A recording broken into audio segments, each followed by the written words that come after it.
आ गए घूमकर, कैसा रहा हनीमून? जेठानी ने छेड़ते हुए पूछा।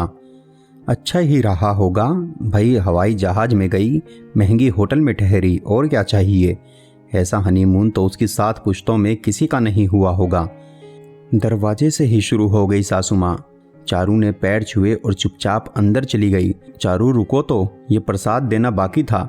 जेठानी ने रोकना चाहा पर सीधे अपने रूम में चली गई चारू। अब इसे क्या हुआ है? आश्चर्य से पूछा सासू माँ ने। चारू की शादी को 8-10 दिन ही हुए थे। शादी के तीसरे दिन ही हनीमून पर निकल गए थे और अब आ भी गए। बहुत कोशिशों के बाद भी भूल नहीं पा रही थी चारू अपनी शादी का दूसरा दिन। परिवार में सबसे छोटी होने के कारण लाडली थी सबकी, खासकर पापा की। उसे याद नहीं है कि कभी पापा के बिना कहीं गई हो या रही हो। हर जगह पापा चाहिए होते थे। ऐसे में जब शादी की तारीख तय हुई तो रोज एक ही काम था पापा का, मैं तेरे बिना कैसे रहूँगा चारू। और रोने लगते दोनों। बहुत सारे लड़के देखने के बाद नेहिल को पसंद किया था पापा ने, और चारू भी बहुत खुश थी। बहुत अच्छा और सुलझा हुआ लगा उसे वो। सब अच्छा चल रहा था। शादी का दिन भी आ गया। अपनी तरफ से कोई कमी नहीं छोड़ी थी पापा ने। आखिर उनकी राज दुलारी की शादी थी। बारात भी आ गई। अच्छे से स्वागत हुआ। स्वागत की रस्म चल रही थी कि अचानक नेहिल के पापा ने होटल बदलने की मांग रख दी। उनका कहना था कि जिस होटल में बारात रुकी है वो उनके स्टैंडर्ड का नहीं है। शादियों का सीजन और उस पर तुरंत ऐसी मांग जो बिल्कुल बेतुकी थी। आश्चर्यचकित थे पापा, क्योंकि समधी जी से बात करके ही होटल बुक की थी उन्होंने। फिर भी 1-2 जगह फ़ोन करके और भाइयों ने खुद जाकर ट्राई किया, पर सारे होटल बुक्ड थे, क्योंकि उस दिन की बहुत सारी शादियां थी। ससुर जी थे कि जिद लेकर बैठ गए थे। दूल्हा तैयार होने गया था, इसलिए कुछ पता ही नहीं था उसे। चारू भी नहीं जानती थी इस बारे में। इधर ससुर जी शुरू हुए और बारातियों ने भी धमाल कर दिया। जहाँ रुके थे वहाँ सब कुछ तहस नहस कर दिया और मेजबानों से मारपीट की वो अलग। बड़ी मान मनुहार और हाथ जोड़कर मनाया परिवार के सब जेंट्स ने कि कम से कम नुकसान ना करें। पापा को पता था कि चारू सहन नहीं करेगी ये सब, इसलिए सबको मना कर दिया था उसे बताने को। नेहिल को थोड़ी भनक लगी थी, पर उसके पास जानकारी ही अलग थी। खैर, शादी हो गई।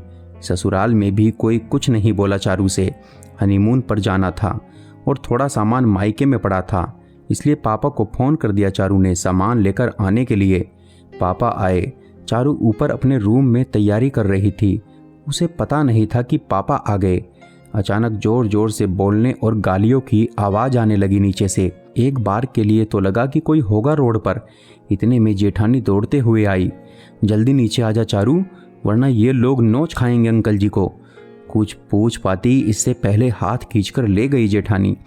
नीचे जाकर देखती है तो पापा हाथ जोड़कर बैठे हैं ससुर जी के पैरों में, और सासू माँ व जेठ लगातार गालियों और लानतों की बौछार किए जा रहे हैं। क्या हो रहा है ये सब? हाथ क्यों जोड़ रहे हैं पापा? रोना आ रहा था उसे भी। सब चुप हो गए। पापा उसके पास आए। मैंने गलती की है बेटा, इसी की माफ़ी मांग रहा हूँ। तू परेशान मत हो, खुश रह। सर पर हाथ रख कर जाने लगे पापा। नहीं पापा, मैं भी चलूँगी आपके साथ। नहीं रहना है मुझे यहाँ। नहीं बेटा, अब ये मत करना। तेरी दुनिया बसाने के लिए झुका हूँ, मिटाने के लिए नहीं। मेरा मान रख ले बेटा। हाथ जोड़े पापा रो पड़े और चारू कुछ नहीं कर पाई। नेहिल ने जरूर अच्छे दामाद होने का फर्ज निभाया और हाथ पकड़कर जताया कि उन्हें वो उनकी बेटी के साथ हैं। पर एक बेटी का मन कैसे माफ करता अपने आप को। हमेशा गर्व से सर उठाकर चलने वाले उसके पापा आज अपनी ही बेटी के घर से रोकर और अपमानित होकर लौटे थे। बिल्कुल मन नहीं लग रहा था उसका। वो भी जानना चाहती थी कि आखिर हुआ क्या था। सबको फ़ोन किया, पर कोई बताना ही नहीं चाहता था। नेहिल की कहानी अलग थी। आखिर मौसी के बेटे को फ़ोन किया और कसम देकर बात जानी। जेठानी ने भी वही बात बताई जो मौसी के बेटे ने बताई। गुस्सा तो बहुत आ रहा था कि छोड़कर चली जाए इन लालची लोगों को, पर अगले ही पल सोचा कि पापा की बात माननी है। छोड़कर जाना और मरने का काम तो सब करते हैं, फिर गलती भी उसकी नहीं तो क्यों करे ऐसा। इससे अच्छा है यहीं रहे और देखे कि आगे क्या होता है। दूसरे ही दिन हनीमून पर चले गए।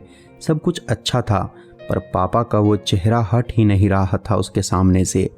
जैसे तैसे खत्म किया हनीमून और घर आ गए। यही पूछताछ हो रही थी, कहाँ कहाँ घूमे, क्या क्या देखा। उदासी साफ झलक रही थी दोनों के चेहरे से। ठीक से किसी बात का जवाब भी नहीं दे रहे थे दोनों। इस पर गुस्सा आ गया पापा जी को। ऐसी क्या उदासी कि 10 दिन तक ना उतरे। इतना खर्चा करके भेजा था तुम दोनों को घूमने और वैसा ही मुंह लेकर वापस आ गए। डांटते हुए बोले ससुर जी, हाँ नहीं बहू, तूने तो मेरे बेटे को भी उदास कर दिया। और कितना खर्च करते तुझे खुश करने में। पता भी है हवाई जहाज की टिकट कितने की आती है और अच्छे होटल में रहने की क्या कीमत है। सासू माँ ने ताना मारा, आपने चाहे जितने पैसे खर्च किए हों, इस हनीमून की कीमत तो मैंने और मेरे पापा ने ही चुकाई है। मेरे पापा का आत्मसम्मान और मेरी खुशी दोनों छीन लिए हैं आपकी उस फालतू डिमांड ने। मुझे पता होता तो तभी बारात लौटा देती। 4 दिन लोग मेरे बारे में बात करते, कम से कम मेरे पापा का सम्मान तो बचा रहता। शालू ने जवाब दिया, हिम्मत तो देखो, कल की आई हुई हमसे जबान लड़ा रही है। अरे हम चाहे तो अभी निकाल सकते हैं तुझे यहाँ से। जेठ जी ने कहा, ये गलती ना ही करे तो अच्छा है। ना घर के रहेंगे ना घाट के। रही बात हिम्मत की तो सच्ची हूँ, इसलिए हिम्मत भी है। मैं यहाँ से कहीं नहीं जाऊँगी, पर हाँ वो दिन भी नहीं भूलूंगी कभी भी जब मेरे पिता का यहाँ अपमान हुआ था, वो भी आप लोगों की गलती से। कहकर चारू अंदर चली गई। सभी उसकी हिम्मत देखकर स्तब्ध थे। दोस्तों, आपको क्या लगता है, क्या चारू ने सही किया? हमें कमेंट करके बताएं।